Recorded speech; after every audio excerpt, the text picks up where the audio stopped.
Ovulation के दौरान वीर्य बिल्कुल पानी की तरह पतला निकलता है, पता ही नहीं लग पाता कि वीर्य निकल गया। जब गाढ़ा वीर्य होता है तो माइंड को एक आनंदमयी सिग्नल जाते हैं और पता लगता है कि वीर्य बाहर आया है, लेकिन जब पानी की तरह पतला हो जाता है तो पता ही नहीं लग पाता। क्या कारण है पानी की तरह पतला वीर्य होने के और कैसे इनको हम गाढ़ा कर सकते हैं? वीडियो को प्लीज़ अंत तक जरूर देखिएगा। इस वीडियो के माध्यम से मैं आपको ये सारी चीज़ें बताने वाला हूँ। पहले जान लेते हैं कौन कौन से कारण हैं जो वीर्य को पानी की तरह पतला बना देते हैं। तो ध्यानपूर्वक सुनिएगा। देखिए, जो लोग बहुत अधिक नशीली दवाओं का इस्तेमाल करते हैं उनके वीर्य पतले पाए जाते हैं। जो लोग बहुत ज़्यादा अल्कोहल, बहुत ज़्यादा टोबैको का इस्तेमाल करते हैं उनका वीर्य पतला पाया जाता है। जो लोग बहुत ज़्यादा मोटे हो जाते हैं और मोटापे की वजह से भी ये देखा गया है कि वीर्य में पतलापन पाया जाता है।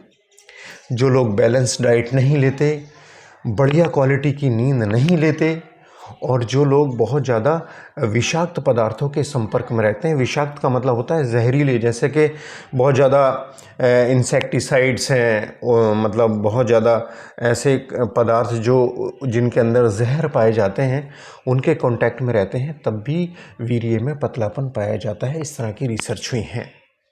अच्छा, जो लोग जिन लोगों में प्रोस्टेट ग्रंथि बढ़ जाती है या जिनको सेक्सुअल ट्रांसमिटेड कोई डिजीज़ है या जिनको पेशाब की नाली में इन्फेक्शन हो गया है, उनको भी ये देखा गया है कि वीर्य में पतलापन पाया जाता है। ये सारी चीज़ें वीर्य को पतला कर देती हैं। और एक ख़ास इम्पॉर्टेंट चीज़ ये है कि जिनके खाद्य पदार्थ में जिंक की कमी पाई जाती है। जिंक एक ऐसा एलिमेंट है, इसकी कमी से हमारी फर्टिलिटी से संबंधित काफ़ी समस्याएं पैदा हो जाती हैं। तो उनके अंदर भी स्पर्म जो है वो बढ़िया क्वालिटी के नहीं बनते और सीमेन पतला पाया जाता है जिंक की कमी की वजह से। तो ये खान पान अगर बढ़िया नहीं है और बैलेंस डाइट हम नहीं ले रहे हैं, बहुत ज़्यादा अल्कोहल है, टोबैको है हमारे खान पान में, तो हमारे वीर्य में पतलापन होने के चांसेस बहुत अधिक बढ़ जाते हैं। ये बातें रहीं वीर्य को पतला करने वाली। अब मैं आपको वो तरीके बताऊंगा जो वीर्य को गाढ़ा कर सकते हैं। तो वीर्य को गाढ़ा करने के तरीके ये हैं कि एक तो अपने खाने में बहुत बैलेंस डाइट लीजिए। अल्कोहल, टोबैको अगर किसी भी फॉर्म में लेते हो तो प्लीज़ आप उसको बंद कर दीजिए। खाने में जिंक युक्त खाद्य पदार्थों का अधिक इस्तेमाल कीजिए। जैसे कि मैं आपको बताऊं, जैसे पालक है, जैसे कीवी फल है, जैसे जो कॉलीफ्लावर्स है और फली वाली सब्जियां हैं, बीज हैं, है ना, जितने भी बीज आते हैं आप उनको यूज़ कीजिए। नट्स हैं, काजू है और मीट है, एग है, ये सब के सब इसमें भरपूर मात्रा में जिंक पाया जाता है। आप इनको इस्तेमाल करके अपने आहार को बैलेंस कर सकते हैं और अगर जिंक की कमी शरीर में हो रही है और जिसकी वजह से वीर्य में पतलापन है, उसको ठीक कर सकते हैं। इसके साथ साथ उन कारणों को आप दूर कर दीजिए जिनकी वजह से वीर्य में पतलापन है। जैसे जो भी प्रॉब्लम है आपको, अगर यूटीआई है उसको डायग्नोस करिए, उसको ट्रीट करिए। अगर आप नशीली दवाओं के बहुत ज़्यादा सेवन में हैं तो प्लीज़ आप उनको बंद करिए। अल्कोहल, टोबैको को बंद करिए। अगर आप इन चीज़ों को बंद कर देते हो तो आराम से ठीक हो जाओगे। इतना परेशान होने की आवश्यकता है ही नहीं आपको। चीज़ें पहले समझ लीजिए, क्या वजह बन रही है उसको डायग्नोस करवा लीजिए डॉक्टर से। उसके बाद उसका निदान करने का प्रयास कीजिए। आप हमें लिखकर भेजिए, हम आपको दवाएं बताएंगे और आप ठीक हो जाएंगे। और अपने खान पान को बैलेंस कीजिए। खान पान का बहुत बड़ा रोल होता है हमारी बीमारी में। और एक चीज़ का और ध्यान रखिएगा, अपने खाने में ज़्यादा से ज़्यादा फल सब्जियां रखिए। अधिक से अधिक फल सब्जियां, ड्राई फ्रूट्स, नट्स। अगर आप अच्छे, मतलब आपके हालात बढ़िया हैं तो बेहतर डाइट, बेहतर ग़िज़ाएं इस्तेमाल कीजिए। और एक काम और कर लीजिए, आप 1 घंटा रोज़ नियमित रूप से पैदल ज़रूर चलिएगा।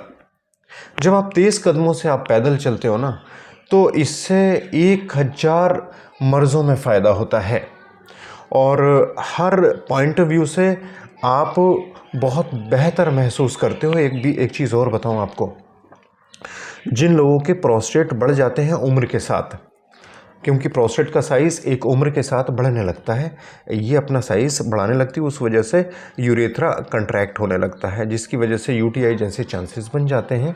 ये भी एक कारण मैंने बताया आपको वीर्य को पतला करने का। और ये एक चीज़ और बताऊं, ये यूरेथ्रा जब बहुत ज़्यादा संकरा हो जाता है तो पेशाब करने में भी दिक्कत आती है और इरेक्शन में बड़ी प्रॉब्लम आती है, मतलब आपकी फर्टिलिटी कहीं ना कहीं प्रभावित होती है इस वजह से। जब आप तेज़ कदमों से पैदल चलते हो तो तेज़ चलते हो तो पता है क्या होता है, जो साइज़ बहुत तेज़ी से बढ़ रहा है ना प्रोस्टेट का, वो धीरे धीरे नॉर्मल होने लगता है। मतलब प्रोस्टेट की हेल्थ, आप अगर तेज़ कदमों से 1 घंटा पैदल चलते हो ना तो प्रोस्टेट नॉर्मल रहने लगती है। और प्रोस्टेट का ऑपरेशन सक्सेसफुल नहीं है, इसलिए इसको कंजर्वेटिव माध्यम से ही आप इसको ठीक कीजिए।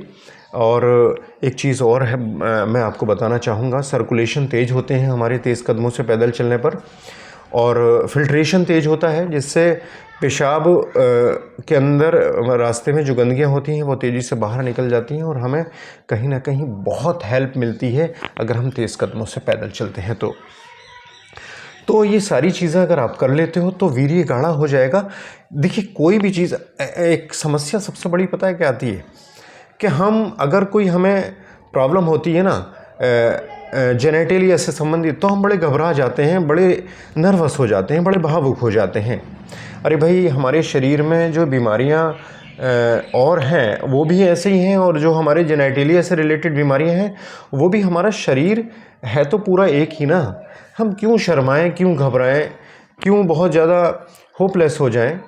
अरे इसको आराम से बिंदास होकर ट्रीट कीजिए, अपने घर वालों को भी बताइए बिल्कुल निर्भीक होकर, और अपने डॉक्टर से पूरी बात बताइए। चीज़ें ठीक होती हैं यार, परेशान होने की ज़रूरत नहीं है। हर चीज़ का इलाज पॉसिबल है अगर आप सही ढंग से डॉक्टर को बताएं और सही ढंग से ट्रीटमेंट लें तो। जानकारी अगर अच्छी लगी हो तो मैं डॉक्टर आसिफ अली, आपका हेल्थ प्रिजर्वर, एक रिक्वेस्ट व्यूअर, चैनल को लाइक शेयर सब्सक्राइब करके प्लीज़ हमें मोटिवेट कीजिएगा, हमें बहुत अच्छा लगेगा। नेक्स्ट वीडियो में फिर मुलाकात होगी। Thank you.